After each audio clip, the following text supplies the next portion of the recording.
The wait is over. The all-new Umoja Radio Network, home to over 40 Black-owned radio stations and podcasts, is here for you. Connect to the world's fastest-growing collection of unapologetically Black and proud media, from podcasts to independent Black-owned radio stations, and access to the important news and music you need. Umoja Radio is from our culture, by our culture, for our culture. The all-new Umoja Radio is available right now on Google Play and the Apple Store. Join the movement. Be empowered.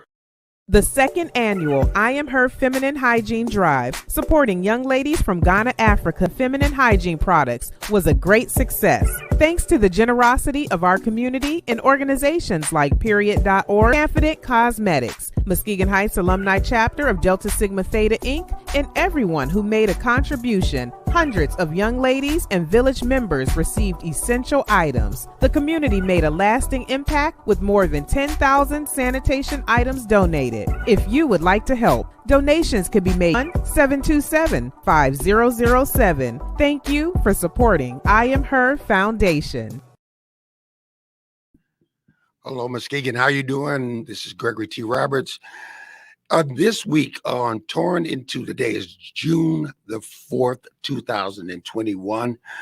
And let's go into weather. The weather today, high of 79, currently 75 degrees, low of 59. Saturday, it's getting ready to start to warm up, high of 82, sunny, low of 64. Sunday, same thing, high of 86, low of 63. And Monday, partly cloudy, high of 82, low of 63. I want to thank you guys again for listening to the program and watching the program. You can watch the program if you are driving on the road and have questions, because we're going to go to a deep subject today, a couple deep subjects. Tune in to our Facebook sites, WVS 103.7, the B and M 106. And you can give us questions. Let us know where because I know we have a couple people from Houston, Georgia, all over the world. Let us know where you are, where you're coming from. All right. So today is going to be an interesting show. When people were looking at funeral home, what is this all about? Well, I'm going to tell you what it's all about. I have one of my greatest friends. We played in band together. We've done everything together. He also buried my father. And I needed him to come on the show and explain some stuff to us. Ladies and gentlemen, welcome to the show, Mr. Dale Clark. How you doing, sir? Hey, Gregory. It's good to see you today. Great to see you. Dale, before we get started, why don't you tell the audience a little bit about yourself?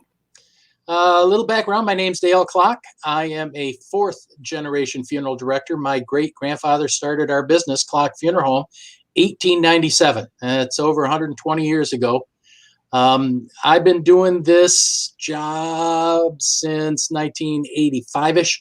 I graduated from Muskegon High School, 1975, went away to Northwestern University on a Navy scholarship, got a degree in industrial engineering, and I served our country in the United States Navy for 5 years as an officer.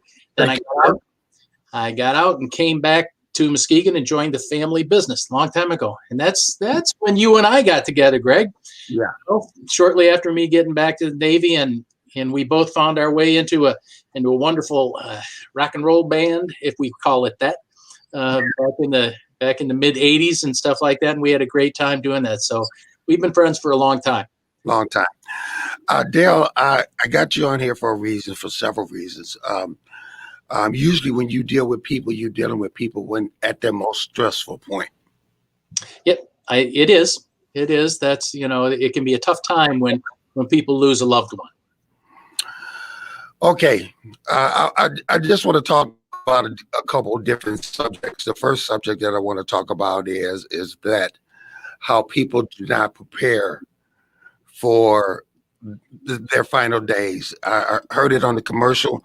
Down the hall, we all must go. Unless you're raptured, you're gonna go down that hall. Yeah. How many times have you heard that people have come in, not enough insurance, no insurance, not ready for that particular day? I'd say probably 60% of the people that come in to see me are not prepared for it. So they come in, they may have thought a little bit about it, but they haven't got their specific, financial situation set up. And it makes things tough when they are doing the planning. We have to work within the parameters that they have.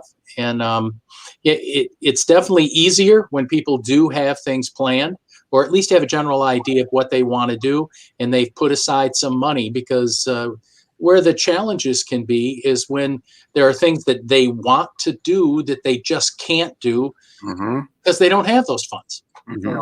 And I want to help them. I'd love to be able to, let them do all the things that they want to do, but all things in life, there are finances that have to go with those things, and we work with people as well as we can, but it really puts a little strain on things. How important is a will? Well, a will kind of comes after the funeral. That really doesn't play in with the funeral.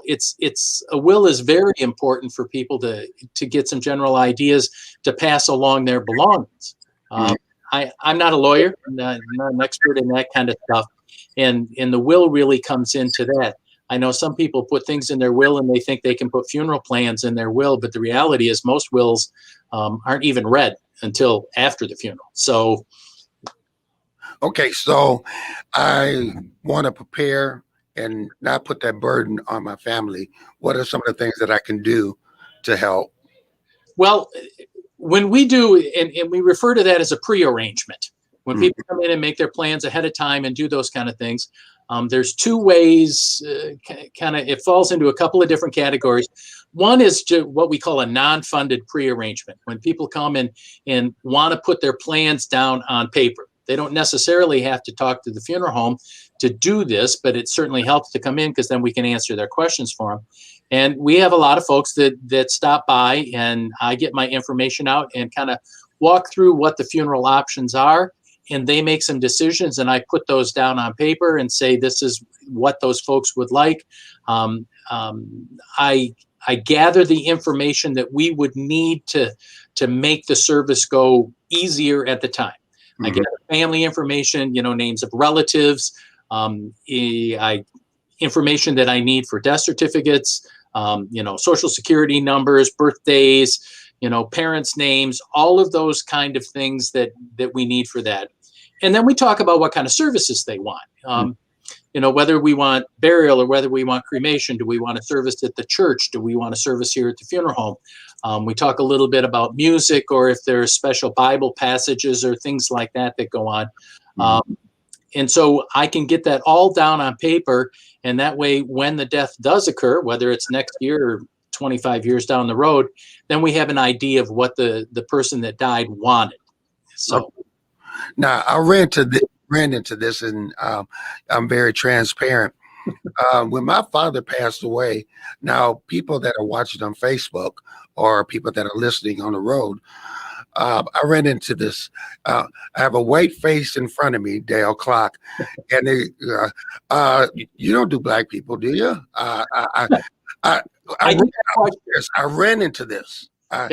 Dale, you want to talk a little bit about that? Yeah, I can do that. People are people, but yes, I have had that question, and generally, in funeral business tends to be segregated by choice. Okay? Kind of like churches, and that's because we tend to call the folks that are culturally like us, because we understand that's how, our churches do their services, and this is what we believe in, things like that. So yes, yes, I'm a white guy, and so I do. It's a little harder for folks for the black community to call me sometimes, because they don't think I do black folks. But as far as, from a professional point of view, in an embalming point of view, bodies are bodies.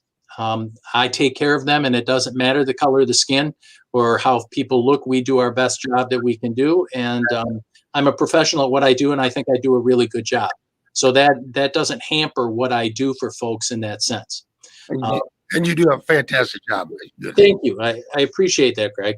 And then when it comes to doing the service, I work with all sorts of churches and all sorts of different cultures.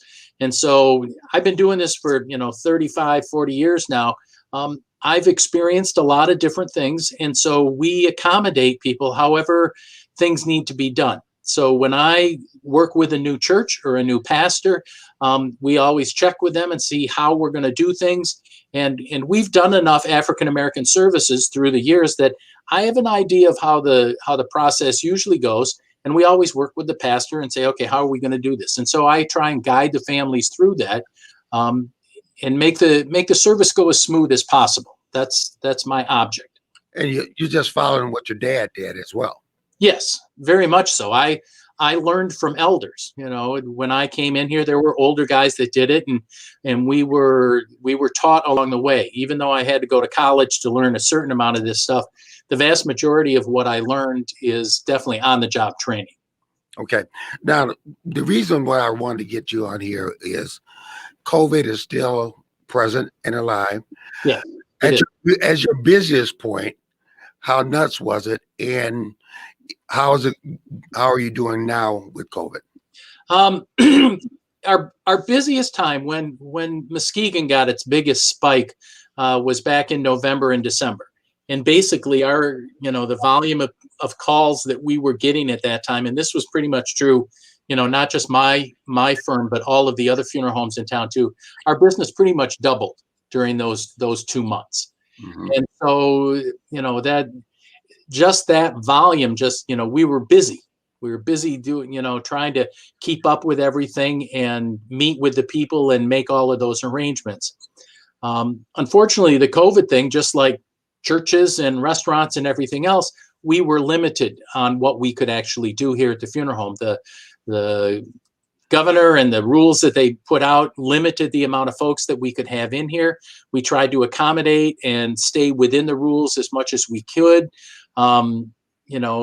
It's important that people have a chance to say their goodbyes. And we did our best to make sure that the families had that opportunity to do that.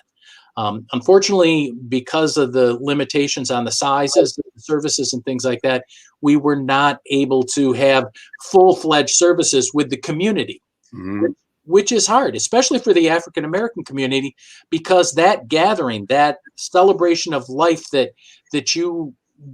your community is used to having was limited, and it was very hard, for folks to say, I can't do that. And no matter what the families, really wanted, I had to live by the rules. Mm-hmm. Now things are starting to open up, and I'm very thankful for that. They've just, within the last 3 to 4 weeks, they've changed the rules. They've opened it up. My limitations on the capacity of my building.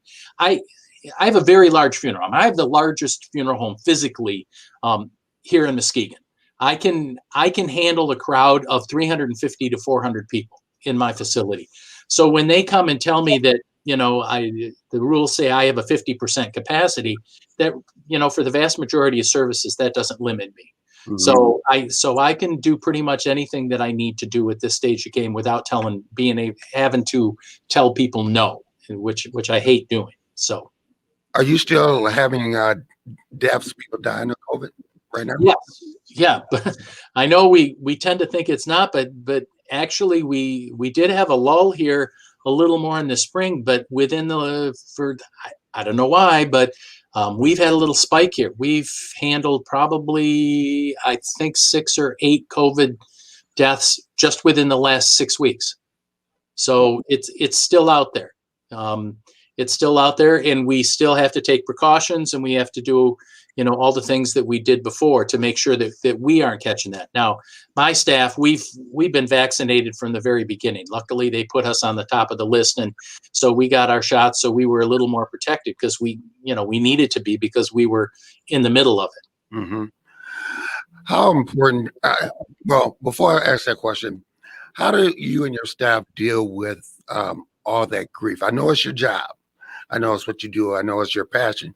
But how do you guys deal with somebody passing away and loved ones not being able to go to a funeral? those early days? Yeah, like you say, Greg, it is our job. That's my job when I do that stuff, is to help those folks do what they need to do. And so even though we had that volume of things, we made sure that we could do what we call private family, viewings, Mm-hmm. and allowed folks to come in and say their last goodbyes when they needed to. Even if we weren't embalming and putting people in caskets, we still did private family viewings. So we have a setup here at the funeral home so we can allow people to come in and do that and keep the group smaller so they could do what they needed to do to get their last goodbyes. Because the situation at the hospital, people would die and they couldn't even go up and see them. Right. They were limiting the number of people that could be there at their bedside before they died and things like that. And early on in the pandemic, we were much more cautious. The hospitals were and things like that. In the last, 4 to 5 months, things have eased up and the hospitals have realized that when people get close to death, they were allowing more family members up. So we didn't have those issues as much. Okay. So now we were talking about planning earlier. Okay. What do I need to do if I need to plan? Just call. Yeah. How do we work it out? You just, sometimes people do walk in, but we really prefer you to call. We really, give us a call on the phone so we can set up an appointment, and we can schedule a time. So we're prepared for the folks to come in, and we know you're coming in, and we can, set aside an hour or so that we need to sit down and talk and kind of make some plans, and we can show you the options that we have, and the costs involved and all of that kind of stuff, and so we can walk through that. The phone call is the first thing that you need to do. I mean, if you want to email me, you can. My email address is dale@clarkfuneralhome.com. But if you phone call us, we can set up that appointment. We do have staff member here that's her primary job, is to meet with people ahead of time. She's an expert in doing that kind of stuff. And then when we do make the plans, if you feel you want to do that, you can prepay for your funerals. Wow. So you can pay for things ahead of time. There's several different options on those kind of things. You can make some payments. You can, there are different ways to do that. And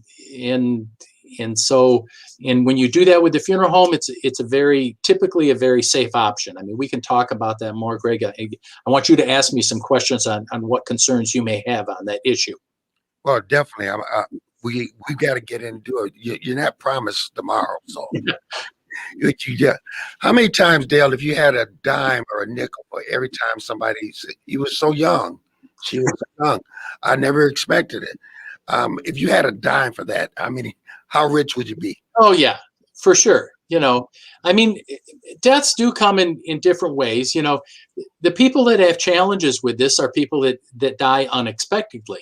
But even still, what's a little more surprising is, Greg, is that as our loved ones get closer to their time of death, there are lots of times when we knew. I think you probably knew when your dad was getting close to the end. He was not doing well in our bodies. As I like to say to people, our parts wear out at a certain time. When we get to be 70, 80 years old, things start going. And what kind of amazes me is that people call me and say, "Well, I didn't expect her to die." And it's like, well, she was 91 years old and she'd been in the nursing home for 6 months. And it's like, folks, you should start thinking, when it gets towards that time, it helps to put a few thoughts together so you aren't caught by surprise in that type of situation. So that happens more often, I think, Greg, than a tragic death. Unfortunately, those ones where you die in car accidents or, God forbid, you have, overdoses or, murders and things like that. But those aren't that often. Most people die at a time when people kind of expect it.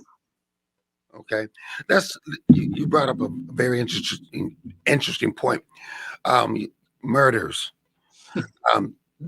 Muskegon is shooting like the Wild Wild West. I know, it scares me. And Dale, I live down here. For you folks that don't know, I live at the funeral home. My house is attached to the funeral home. So I have been in the city of Muskegon, right here downtown across the street from Muskegon High School my whole life. So I know what it's like here. I'm not living out, in the suburbs somewhere. So, I know what it's like here. Dale, we want to thank you for the radio station. You help us with our gang initiative. We're loading a casket, talking to various kids in the community. But I want to talk more about that.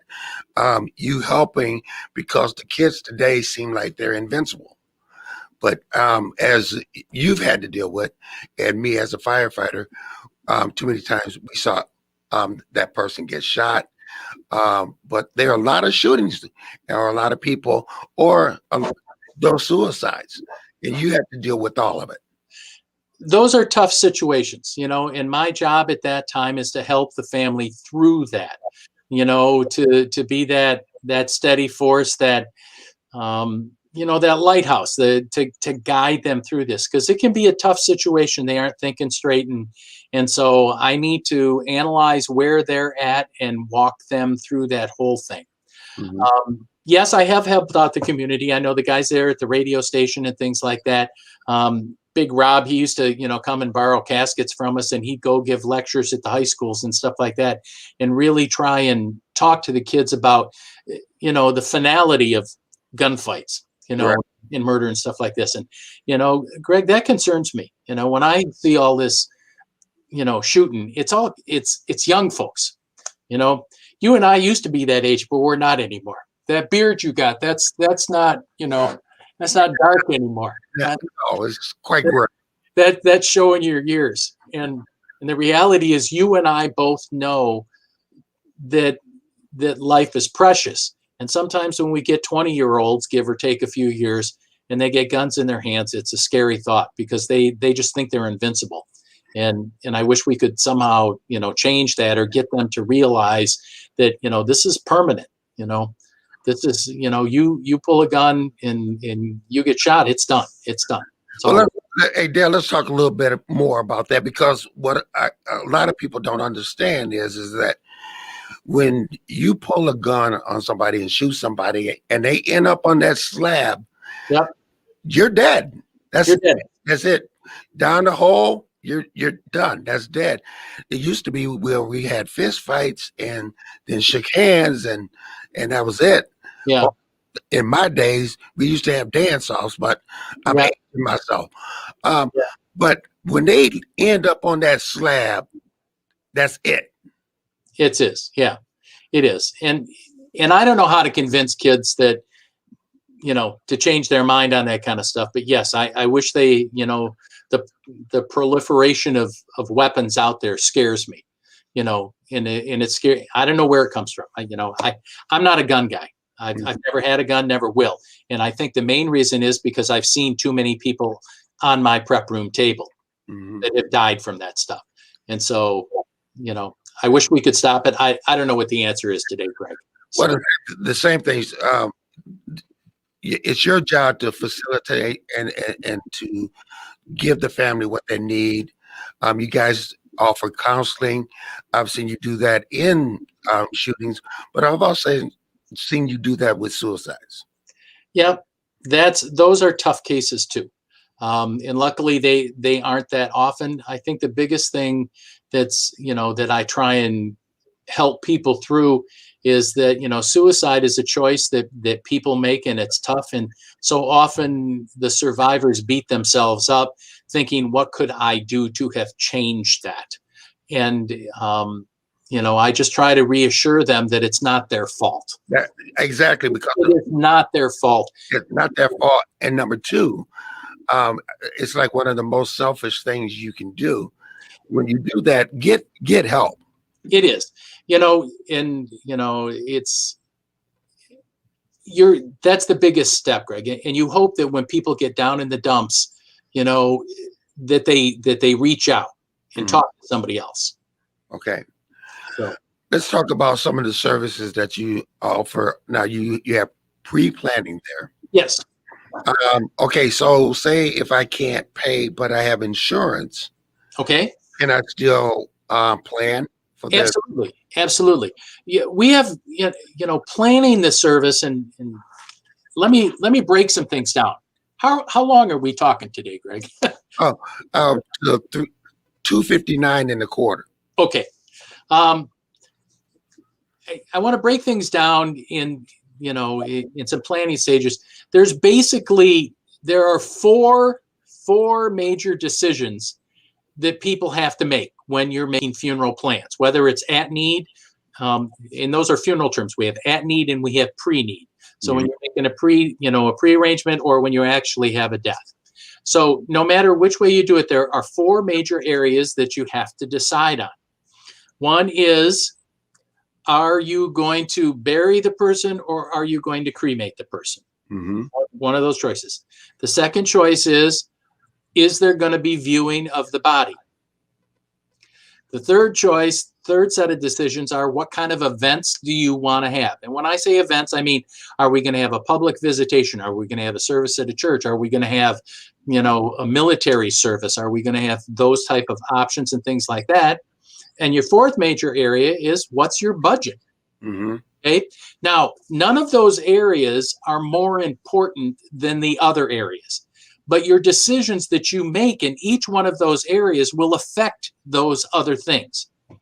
So when you start looking at things, if you only have a budget of so much money, then you can only have so much services, because that's what those things cost. It's no different that, you got $50 in your pocket and you go to Meijer's, you can't fill up your shopping cart with $200 worth of stuff and come up to the thing and say, but I want all of this. And in a sense, I get that from people. They kind of come, yeah, but I want this. And I said, yes, but you only have this much money. Right. So that budget can make a thing go. So if we know what that budget is, then we can work with that. The burial cremation thing, those are personal choices. And what some people don't realize is that before people would think of cremation, it was that you couldn't see the body, or we didn't have a service, or things like that. That's not true. With a cremation, you can have the same thing that you have with a burial. Instead of going to the cemetery and placing the casket into the ground, the body, after the services and everything, just goes to the crematory. There's a cost savings when you do that kind of stuff. We use rental caskets. There's lots of options that fit in a budget a little more, because you don't need cemetery property or vaults or things. Question? I think you need to repeat that, because people need to hear. I've seen it done if I was presiding over a funeral. I've seen this done quite effectively. But would you please repeat that? Because people don't understand, when you're dealing with a funeral, not only do you have to deal with you, but then they have to deal with cemetery they're going to, and there's costs there. And if they headstone, there's costs there. It's like you said, they may have that $300 worth of groceries, but $15 worth of cash. Right. Most of it's in pennies. Right. And so, yeah, I'll go back and do that again.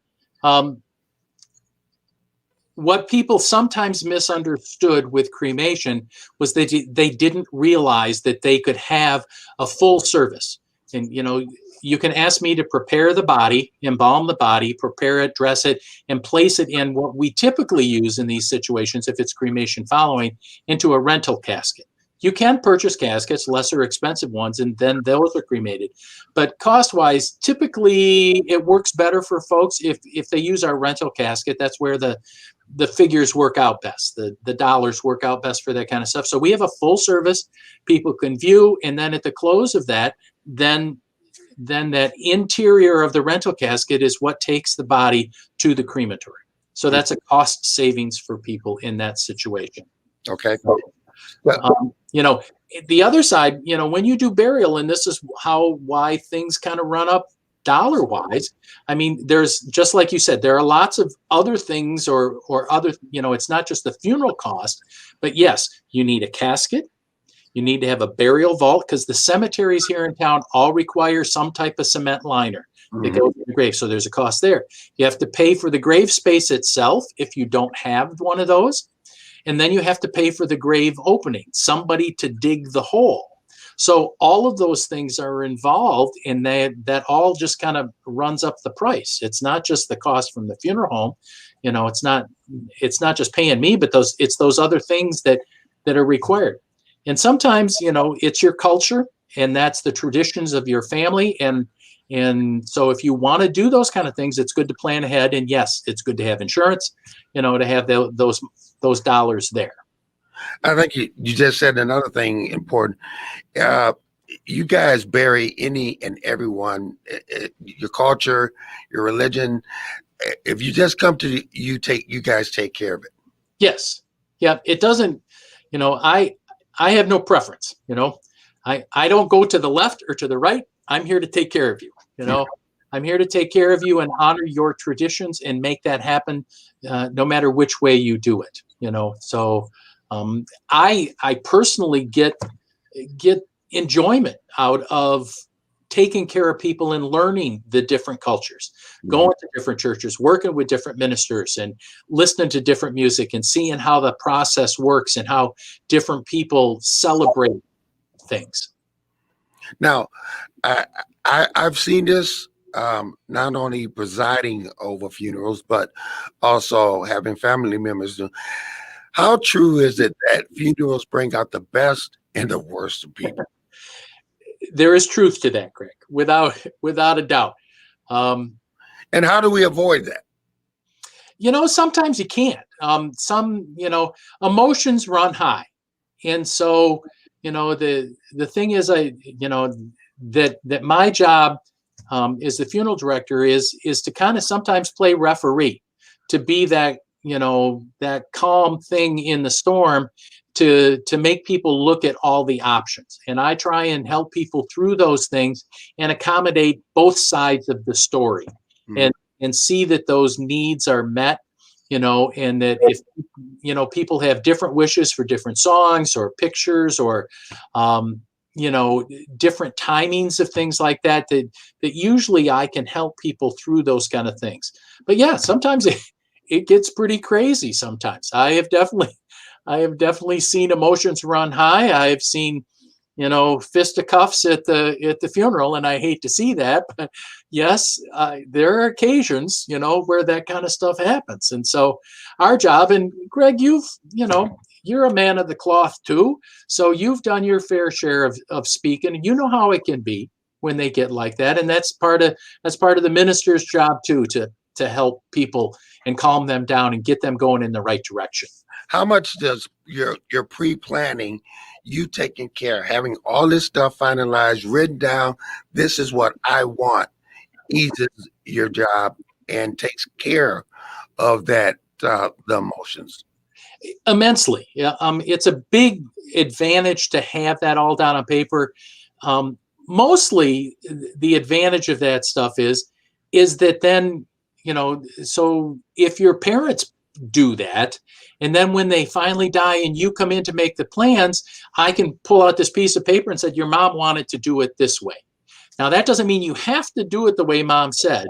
Some people think that that's the law, and it's not.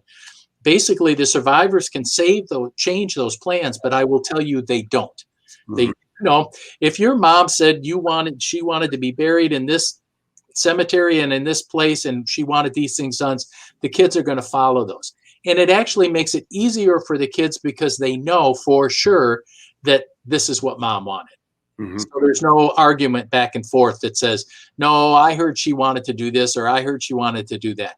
So if you come and make those pre-plans, it certainly helps your survivors, go down that path. For the first time, okay, the baby boomers are getting older. Yep. And for the first time, there are more deaths than births. So it looks like your job is going to get is job security, and you're going to get a lot busier. Well, I don't know about a lot busier, but yes, Muskegon isn't, our area isn't really growing. I mean, our population's pretty much the same. So I'm assuming that the death rate's going to remain relatively stable here. It may increase to a certain extent, but, it's not like we're going to have, 1,000 more deaths, next year in Muskegon. So that's not going to increase too much of what we're doing and things like that. So we'll be able to handle whatever uptick there is. And I think it's going to be a gradual climb in that kind of stuff. So. Yeah, okay. You're listening and watching Torn in Two. My guest today is Dale Clark from Clark Funeral Home, and he is a benefit to everyone, black, white. It doesn't make a difference. He lives right in the city. Talk to me about your funeral home being by our alma mater. I'll start singing it, Muskegon High School, and that the fact that you guys continue to give to the high school in one way or another. Well, yeah, we've kind of been, when they're your neighbors, I've watched kids come and go now for 50 years. Well, actually more. I mean, the house that I grew up in doesn't exist anymore. We had a fire back in 1979 and that was torn down. And I actually live now in the house that's next door. So, but the view out my window is the same view that I had growing up. So I have much respect for Muskegon High School. My sister, Terry, still manages the ticket office over at the, at the football stadium. My dad was, president of the school board when I was in high school. So I have a deep affinity for Muskegon High School and its students, and I'm here to help and offer, my parking lot's always open for the football games if we don't have services, So, I try and be a good neighbor. And the students, for the most part, are good neighbors too. We go through different phases where sometimes kids are a little more rambunctious than others. The only problem that we typically have had through the years is sometimes they would like to come over to my funeral home and eat lunch underneath my canopies outside and then leave all their garbage all over the place.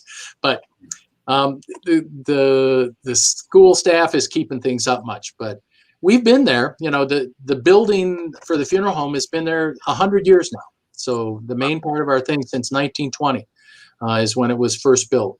So talk to our listeners and the people that are watching about insurance, or what is the average cost for a funeral, a burial? Yep, let's talk about that. An average full service funeral, meaning you're paying the funeral director to do all of his services, to meet with the family, to prepare the body, to embalm, for all transportation, use of hearses and things like that. Purchase a casket. Typically, you're going to purchase the burial vault from the funeral home too, although there's a couple of cemeteries that you can purchase the vault from too. Either way, you either pay the funeral home or you're going to pay the same price at the other places. Typically, a funeral is going to cost somewhere between $8,000 and $12,000. And that cost is going to vary depending on the merchandise more than anything, and what cemetery you may be going to. There are certain cemeteries that are a little more expensive than others. So in round numbers, that's about where you're going to be. And it depends on whether you have multiple days of visitation, or if you get multiple limousines, and those kind of things are going to bump up the price a little bit about that. But that's, no matter which funeral home you call, it's going to be pretty close to that, give or take. Yeah. Now you mentioned the cemetery, and this was an experience of burying my dad, is that there's a cost at the funeral, or you can let, you guys take care of everything for the vaults. Yeah. But there is a cost at the cemetery. There's a cost for the plot. Would you talk about all those steps that we don't necessarily know? We think about you, but we don't think about the cemetery. That's correct. And a lot of times those things end up on the funeral bill, but I don't make any money from them. They're in funeral terms, we call those cash advances. Meaning that I put them on the bill and I write the check for them, but I don't make any money. So if the cemetery charges $600 to dig the hole and I put that on my bill, I don't make any money on that. I just write a check for you. In other words, and if you don't pay me on time, I'm actually loaning that money to you because I'm writing the check. And the same thing for if you have a grave space, and if you're paying the minister, if you're giving some money to the organist, if you're doing those kind of things, I don't make any money on those. Those I'm just doing this as a favor to you, but it actually bumps up the cost of the funeral, or at least on the line. So you talk to how much did the funeral cost, and they look at my funeral bill, and the funeral bill says $10,000. Well, but only 8,000 of that was really for the funeral home, or 7, maybe even less. And talk to people a little bit, because you go to the gravesite, that there is a timing at that gravesite, because they pay somebody to dig that hole, but they have to pay somebody to plug that hole back in, and you pay for that timing. Yes, and I think what you're talking about there too is that, yes, and cemeteries are very strict about their overtime charges and things like that. Extreme. So if you don't get into the cemetery by 3 o'clock, then all of a sudden it starts ticking up in price. You got an overtime charge, you got this kind of stuff and things like that. So my job as the funeral director is to kind of get that service moving in a timely manner. So the family's not spending that much money. It's not me that's charging more, it's other people. And I think that's times when people have to show you guys some grace, when you're saying, okay, people, it's 12:45. We have to get going. By 1:30, we need to get going. We need to get going. And so when the minister stands up there at the pulpit and says, we're going to have an open time of sharing, and let's keep that limited to 2 minutes, he's serious about that. That's not because I don't mind the people sitting around. It's like, yeah, we need to move this along, because we've all been at services where some people have talked a little more than they should.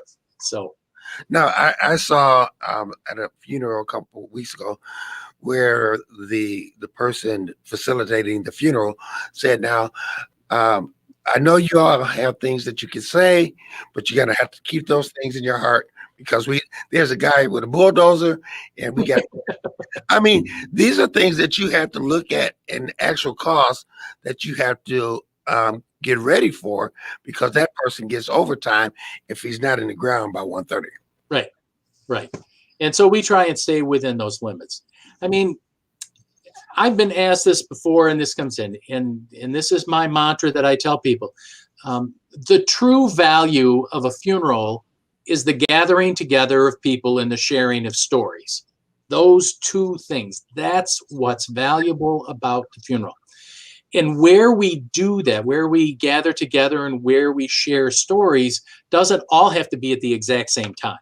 So, that repast meal afterwards is the same thing. That's gathering together and sharing stories. And that's how we recover. That's how we celebrate that life. That's how we heal our hearts, when we gather and share. So it's important to do that. Sometimes we have to stay within the time limits and things like this, but it's the sharing of the stories. That's the most important. And whether that story that's shared comes from the minister and he's sharing stories from the Bible, or whether it comes from you and you're sharing stories about your mom and how you were raised by her. Those are all important, and that's what helps us heal. Which you're leading me into my next segue. How important really is the funeral? Because the funeral is not for the person that died. The funeral is for the people that are still here on earth. How important is that funeral is done, and people are able to grieve, and talk a little bit about that? Because we met with you before, we talked to you before. I had called you before and say, look, Dale, this is what's going on.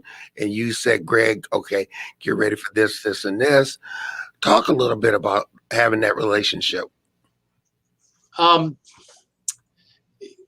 I'm not sure, you know what your question is there, Greg. I just want to know that people need to understand the communication with you, that information is important. If you know, for instance, like you said, your mother's 93 years old, or somebody just went into hospice, how important is it to have that conversation? It helps a whole lot. When I sit down and meet with a family, I ask them to tell me what's been going on. And tell me what happened. And whether it's, when your dad died, you actually came in to see me, before it happened. When we sat down and talked and you told me what your situation was, you told me, here are the family dynamics, this is what's going on.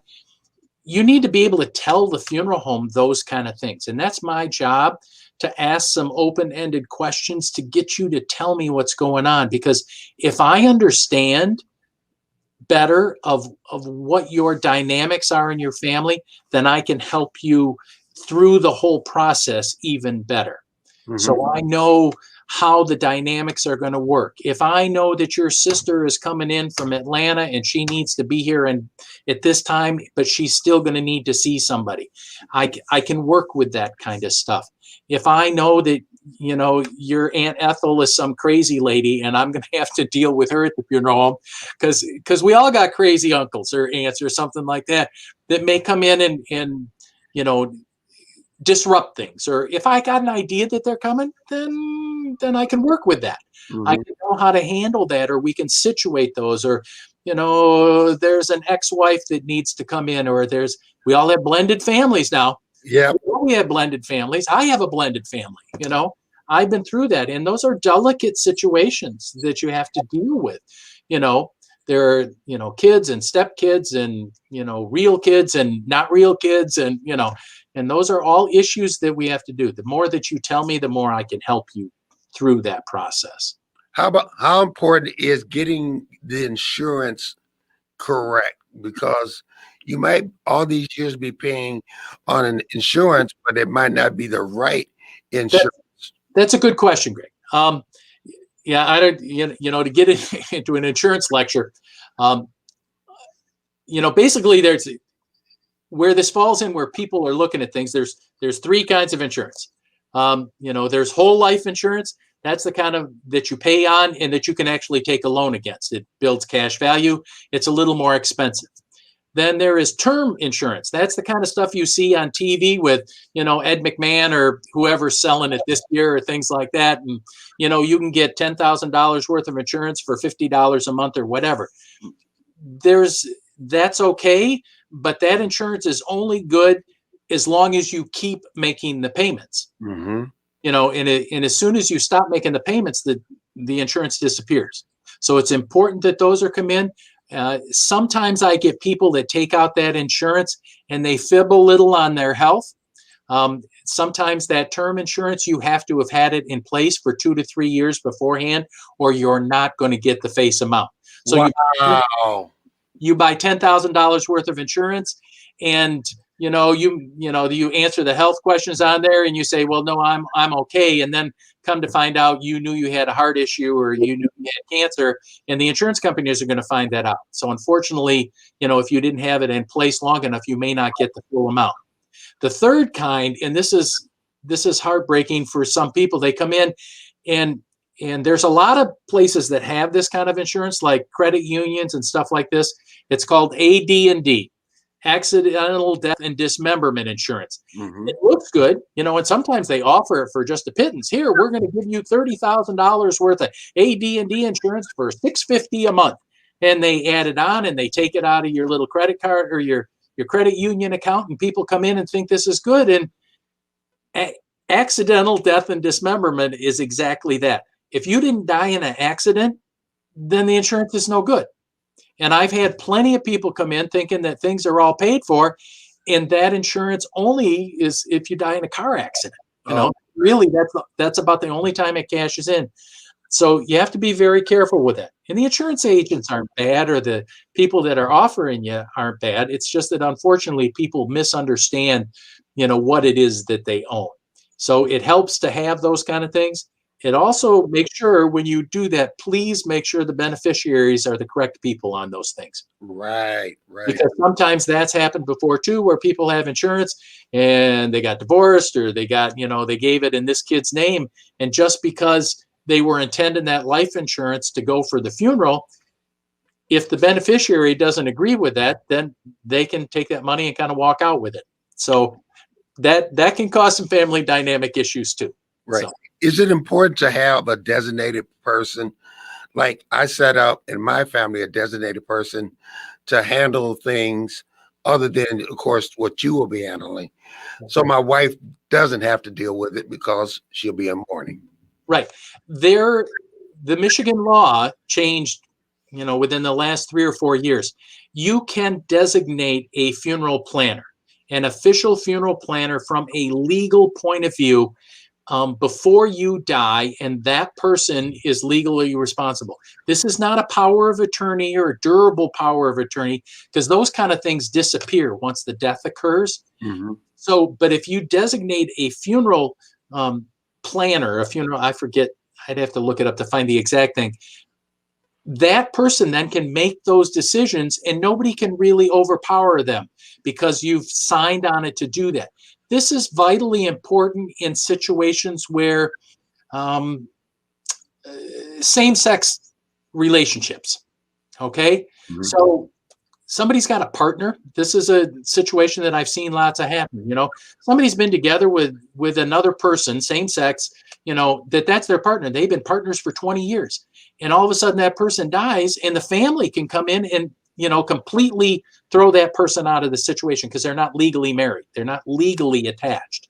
So it's important to look at those kind of things on who you want to handle those affairs at the end of your life. Mm-hmm. If it's not going to be your family member, and if you have somebody else that's going to make those plans, and if it's like you say, although I know your wife, I'm sure she can handle this. There are times when you want to bypass that person and have somebody else be in charge, and you can do that. All right. Yeah, we're wrapping up. We got like 8 minutes. So Oh my goodness. Time just flies. So let's wrap up. First of all, COVID is alive and still kicking in Muskegon, Yes, it is. and people are still dying. Yes, it is. So be aware of that, number one. Now, Okay. to anyone that's in this gang bang life, or anyone that's shooting up, dad is dead. Yep. When you hit the slab, you hit the slab. It's Yeah. mulligans in that. Yeah. Yeah. And I hope people, put the guns in their pocket and don't take them out anymore. So I don't want to see that at all. All that does is cause major issues for your families, and it's terrible. So there's one issue that, and we didn't talk about this, in the African American community, for the most part, has been, is a burial community. They prefer burials. They like, that's their culture, that's their traditions and stuff like this. In Muskegon as a whole, and my business right now is over 70% cremation of the people that call me. And we handle, I handled over 400 families a year. So cremation is a major portion. And I know we've all been driving around Muskegon and we've seen those signs. They've been up now for 18 months, $12.50 for this, $8.95 for this, $10.95. I want to make a pitch for local funeral homes, okay? Not just mine, but the other guys. Those signs that you see there, those are all out-of-town people. I'm not saying they're bad. I'm not saying they won't do a thing. But when you see those prices and those kind of things, those are all online. That means you call those people and they don't talk to you. You don't get a face-to-face situation, and you don't know where your loved one's going. Most of those, they're in Grand Rapids, or they're in Ludington, or they're, so when you call them to come and get your mom, they come and get her, and you really don't know where that is. You aren't even sure what crematory they're using. We operate our own crematory here in town. And if you want to come look at that crematory and you want to be there when the cremation takes place, you can do that. You can inspect that. So when you're looking at those cheaper prices that you may find online or things like that, be very cautious. There's a reason why you should call local guys, because you can meet with them face to face and they're going to give you the straight scoop. And that's what I'm here for. But I'm also going to say good things about, the local guys here. Mm-hmm. Now, speaking of that, a lot of people do celebrations of life. Yep. Instead of your burials. Right. Talk a little bit about that now. Well, I think that's just a difference in terms, between a funeral or a celebration of life are relatively the same thing. I think that the difference that we like to think about is the focus is more on the life than it is on the death. As a good Christian and the Christian faith and things like this, a lot of times, the pastors are talking about God and heaven and where we're going. And so the focus is on that kind of stuff. When you have a celebration of life, sometimes the focus, even though we may talk about heaven and hell and in our faith, the celebrations of life focus more on the life of that person. And sometimes that's a little more uplifting, because you're relating to that kind of stuff, and we can tell their stories. When we had your dad's service, we talked about his football. We talked about all the things that he did and everything else. Now, did we talk about his Christianity and his faith? Yes, we did that too. So, when you do a celebration of life, it just tends to focus more on that aspect of things. That, and I think the other thing that I was mentioning is that a lot of people are switching the celebration of life of not having the casket, right? Just coming, meeting for a service, having pictures up, right? And you want to talk a little bit about that? Well, and that's the difference. If we're not going to have the body present, and that's okay that the body's not present for folks, that's a personal preference on where that's going to go. And so when you choose not to do that, and there's a cost savings in a sense, if we don't have that kind of thing, so you can still celebrate the life. And like I said before, we gather together and share those stories. Mm-hmm. That's what need. And having pictures, that shares the story. Right. To have that obituary with the photos in it and all that stuff. That's what we specialize in here at our funeral home, in the collages that we do and the pictures that we do and the slideshows that we all do for the family. That's the service that I provide to folks, not just taking care of the dead guy, but to help you have that celebration. Okay. Dale, give us your information, how to get in touch with you. Okay. I'm here, Clark Funeral Home, 1469 Peck Street, but don't drive down Peck Street. Right. This week. We're here. My phone number is 231-722-3721. Call us, if you got questions. I'm more than happy to sit down and answer things for you. Or you can go to www.clockfuneralhome.com. Our prices are listed right online. Very easy to get to. You can take a look at those things, and all the options are available right there. Dale, I want to thank you to tell Jody I said hello. I really appreciate it. We appreciate you at the radio station for all that what you've done for our kids and what you continue to do. We appreciate that you stayed in Muskegon. You could have had that flight, but you stayed in the city of Muskegon. We want to thank you for doing that. And any last words, Dale? No, Greg, I appreciate what you're doing too.